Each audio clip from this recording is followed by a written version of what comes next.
Bonjour à toutes et à tous, c'est l'heure du JT. Au programme de ce mercredi 2 février, fin du télétravail obligatoire, nouveau guichet unique des formalités des entreprises et prélèvement à la source et CIMR.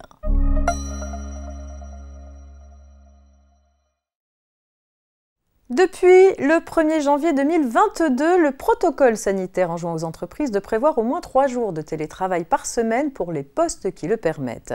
Il a même prévu 4 jours lorsque l'organisation du travail et la situation des salariés le permettaient.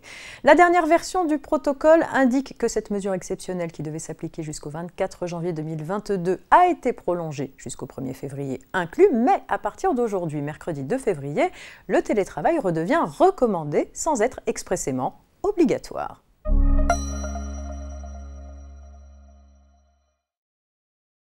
Le guichet unique électronique des formalités des entreprises est ouvert à tous les utilisateurs depuis le 1er janvier 2022. Entrepreneurs et chefs d'entreprise sont invités à consulter le site formalité.entreprise.gouv.fr pour l'ensemble des démarches relatives à leur entreprise.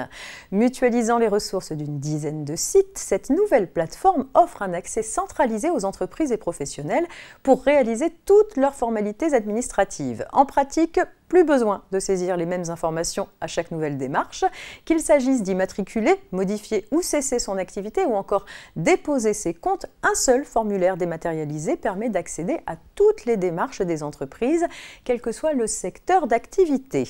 Inscrit dans un plan global de simplification des services en ligne aux professionnels, ce nouveau site a vocation à remplacer au 1er janvier 2023 les 6 réseaux de centres de formalité des entreprises, CFE, et le site Guichet Entreprise.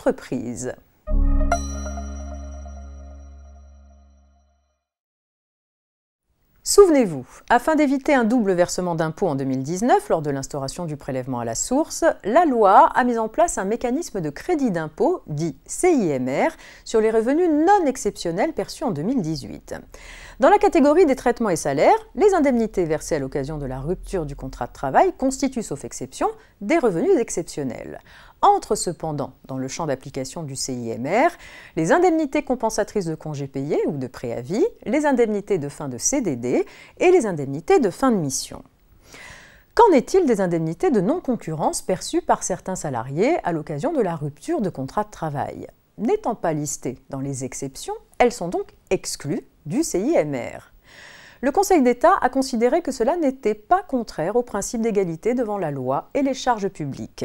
En effet, les 4 types d'indemnités bénéficiant selon la loi du CIMR peuvent être versés à l'ensemble des salariés afin de préserver leurs intérêts, tandis que l'indemnité de non-concurrence bénéficie à certains salariés seulement lorsqu'elle est prévue par la convention collective ou le contrat de travail.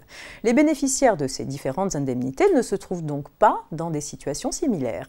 Le fait d'exclure l'indemnité de non-concurrence du CIMR est donc fondée sur des critères objectifs et rationnels en fonction du but poursuivi et ne méconnaît pas les principes d'égalité devant la loi et les charges publiques. C'est la fin de ce JT, je vous souhaite une excellente journée et rendez-vous demain, jeudi.